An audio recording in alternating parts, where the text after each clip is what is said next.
welcome back channel. Alright, so today we're going to be talking about 3 of the biggest do's and don'ts when it comes to starting your starter lock journey. Alright, so we're going to jump right into it. We're going to get started with the don'ts.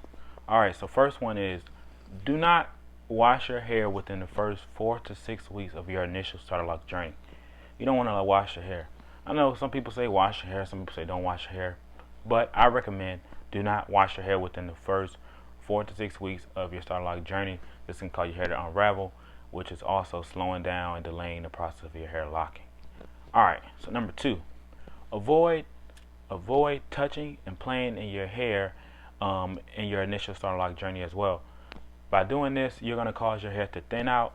You're also going to cause your hair to lose moisture, and it's also going to cause your hair to collect debris and lint, which is all things that you do not want in your starter lock journey. Last but not least, you want to avoid adding any kind of color. Avoid adding any kind of color or a lock jewelry to your locks within the first 4 to 6 weeks. Period. You really want to not add any lock jewelry or any type of color when you're in the first phase, because when you're adding that color, it's going to damage the texture of your hair.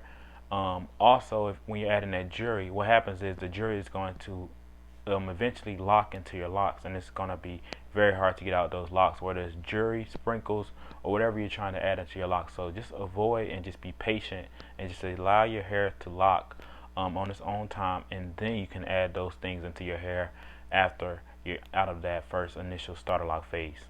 Alright, so first you want to make sure that you are sleeping with either a satin bonnet or using a satin pillowcase. You want to use either one of these, as they're going to just help your hair just avoid, attracting lint, and just also just help your hair just stay fresh and last longer.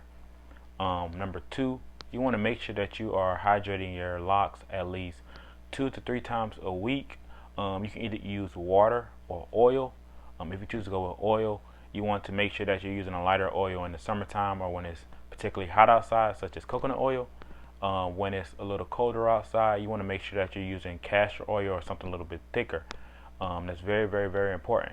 Make sure that you're using a lighter oil when it's summertime, when it's hotter outside, and you're using a heavier oil when it's cold outside. Lastly, you want to make sure that you are getting retwists to your locks at least once every 6 weeks. I also mentioned this in a few of my previous videos as well. Make sure that you're getting your locks retwisted at least once every 6 weeks. Just to keep your locks fresh and to keep your locks tight, as well as just helping you just move along into your starter lock journey. Alright, so I hope you guys really enjoyed this video. Make sure you guys go ahead and like, comment, and subscribe in the comment box below. And until next time.